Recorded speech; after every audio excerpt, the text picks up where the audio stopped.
Hey Pokemon fans, AlmightyArceus here, and finally the wait is over.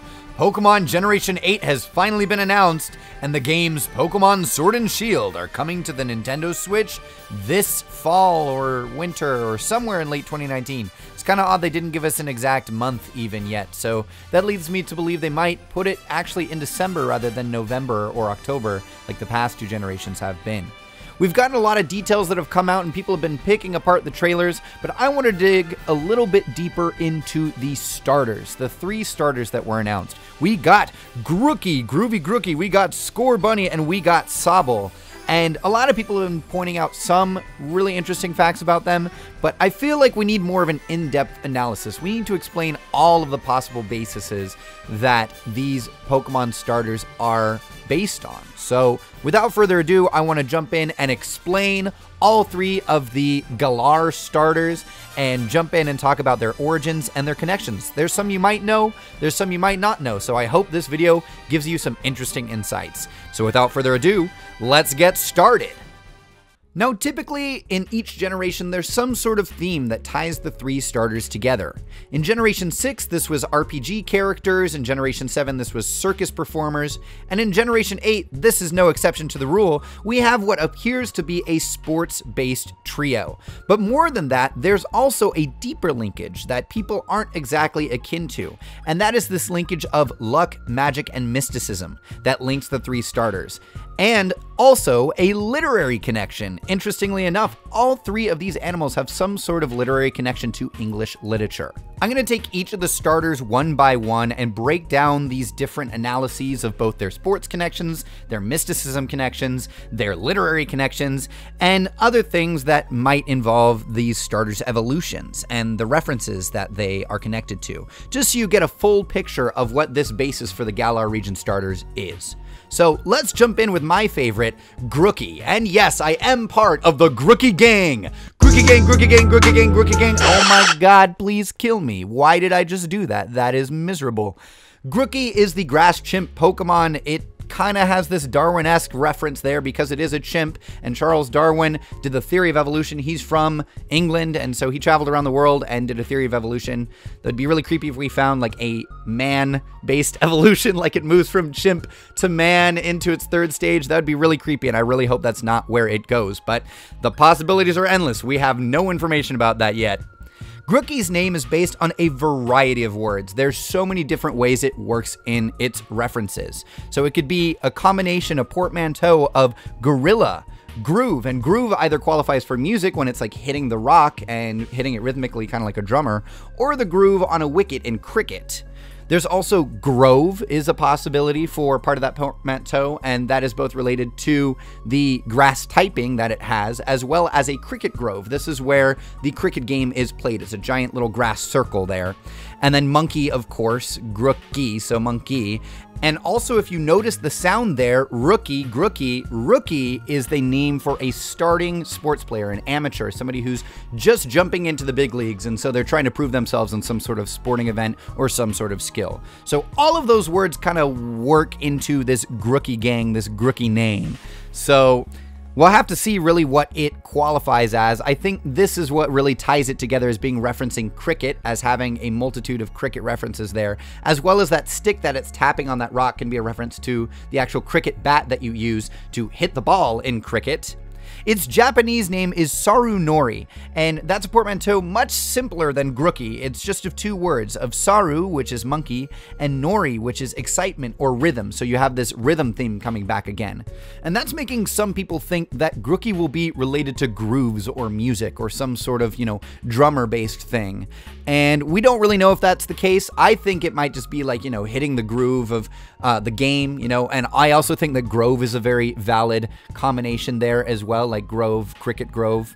I personally see more of the sports theming pulled together, especially with the arenas that were announced. I think it's more based on sports, but there is still that valid musical element that comes together. Now, I also think that there's importance to it hitting its rock, not just because of its groove and its cricket reference, but also because it might be alluding to the type that it evolves into in the future. A lot of people are thinking that Grookey could evolve into a grass rock type, which I really hope that's the case. I think if it does, I will get it. Cradily is one of my favorite Pokemon, and I really love its typing. I think it's very unique and it's very helpful in a lot of circumstances. It also helps give it an answer to the fire type, which is really great. So I really hope we see something like that manifest in this generation. A grass rock starter evolution would be amazing. Now, in addition to all these sports and music references, this also has a tie into luck and to English literature, specifically the monkey's paw. Now, for those who don't know what a monkey's paw is, it is essentially a mystic object that grants you 3 wishes, and with each wish on the monkey's paw, a finger of the monkey's paw goes down, and with each wish also comes a terrible price. This mystic animal limb is now culturally renowned. So many people know its story and its myth, but it actually got its origins from a short story published in England in the early 1900s by author W.W. Jacobs. And of course, GALAR, the GALAR region, is based on England, and so it makes sense that this tie-in takes place. It's one of the 3 literary references that all 3 starters actually have a linkage to.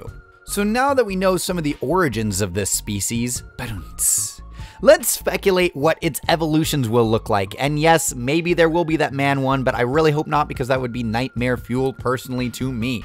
So I think that the evolution of this Grookey line is likely to incorporate cricket into its evolution. Perhaps seeing that hair stick that it has behind its 2 little leaf hair things become the cricket bat and it holds it. That would incorporate it into maybe a grass rock type, which I really hope it is, or possibly even a grass fighting type, kind of like Chestnut. You could also see this monkey become a groovy monkey, funky monkey, with a musical evolution based on its rhythm, which would be cool if they integrated a new type, perhaps a sound type. I mean, back in Generation 6, we had the integration of the fairy type, and we've had sound mechanics for certain sound-based moves act differently than other ones, so it might be the time to integrate a sound type, but I'm not really that hype on it. I think it would be interesting, and it's always cool to have a refreshing type, but I really don't see the need for it either. I think we have a pretty balanced meta right now in terms of typing. Y'all might disagree in the comments, but either way, that could be a possibility for Grookey, and we would truly see it ascend to its musical excellent passion. Next, we move on to the rabbit Pokemon, Score Bunny, and this one's a little bit more simple and straightforward than Grookey or Sabo. Score Bunny is a portmanteau of score, as in scoring in a game of soccer or football, scorch, and bunny. The Japanese name Hibani is a combination of the words hi, fire, hibana, meaning spark, and the word bunny. Now, some people think that because Hibana is in there in the Japanese name, that Score Bunny might be associated with electricity, some sort of spark of electricity, and that means that its further evolutions would be fire electric type. I personally think that would be pretty amazing, though if it was grounded, unlike Rotom Heat, it would really have a hard time with ground types. Oof. But it could also be associated with a few other types. Fire Steel has been thrown around because it does run up these big steel gears in the launch trailer, and because Grookey is associated with that rock, and there's invisibility associated with Sabo, you might see this Fire Steel type manifest, which I think would be really cool. I wish there were more Fire Steel types, and so to see one manifest out of this rabbit would be really awesome. But personally, I think the most likely option, and it might be one that I'm going to get tomatoes thrown at my face for, is firefighting. Oh, I know. I'm sorry, guys. I just gotta say it. I gotta put it out there.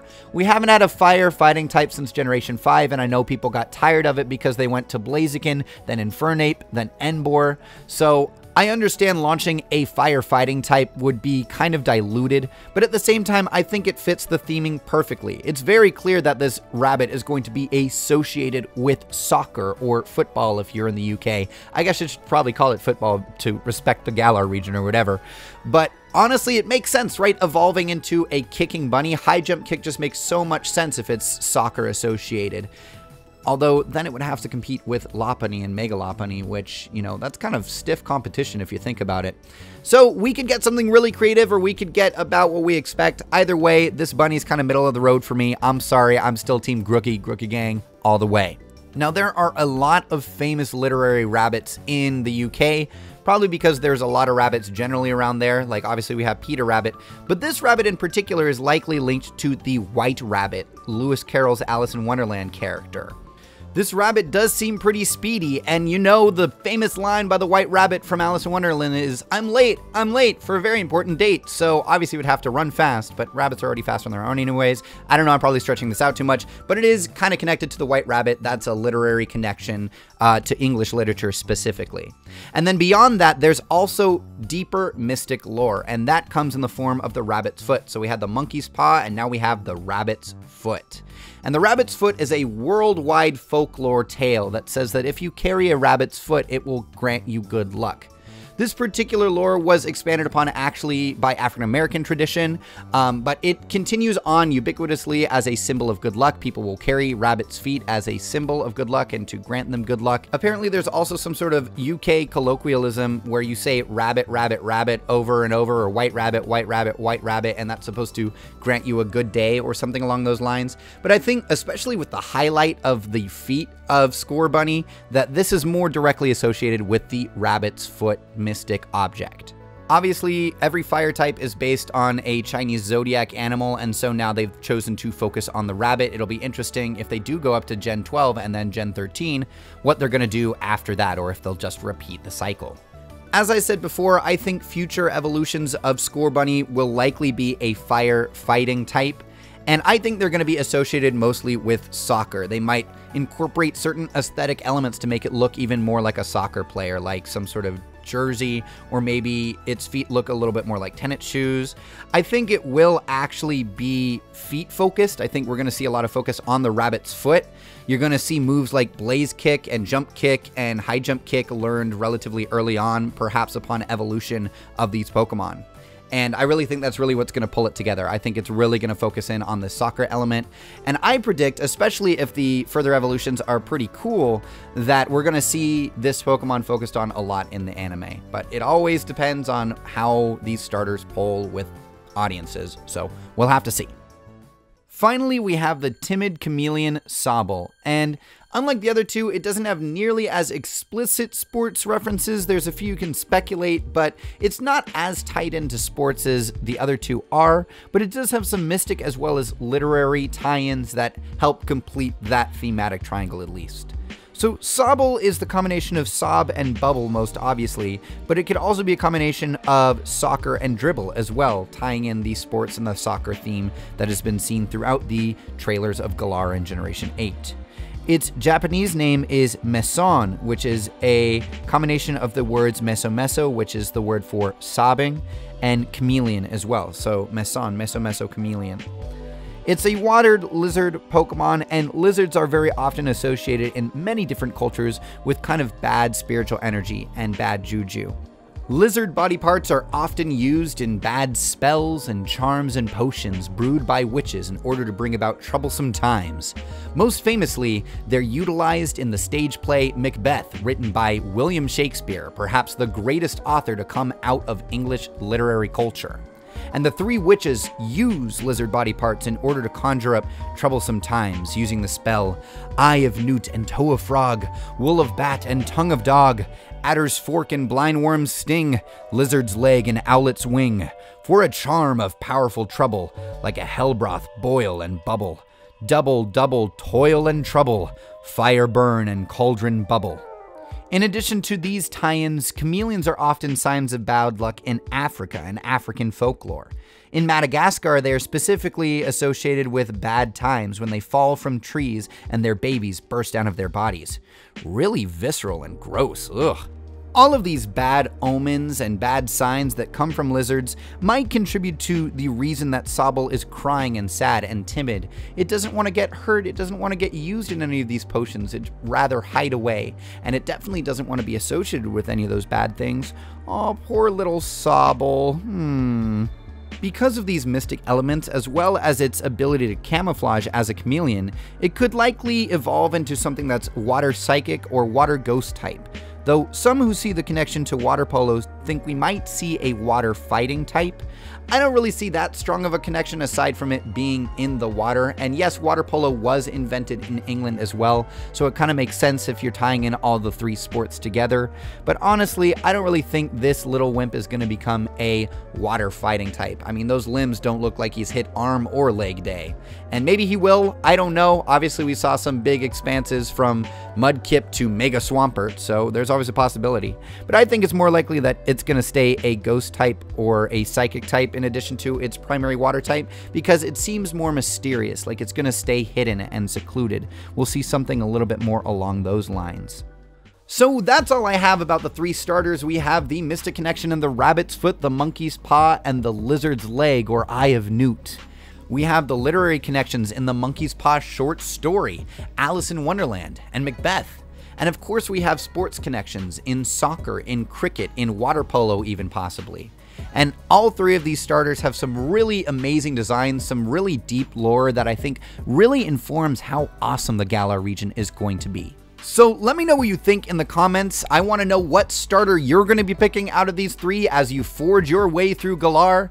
And also let me know what kind of content you want me to go in depth on next for the Galar region. I'm going to be talking a little bit more about the Galar region in depth in another video, but for now I really hoped you enjoyed my thorough analysis of the Galar starters.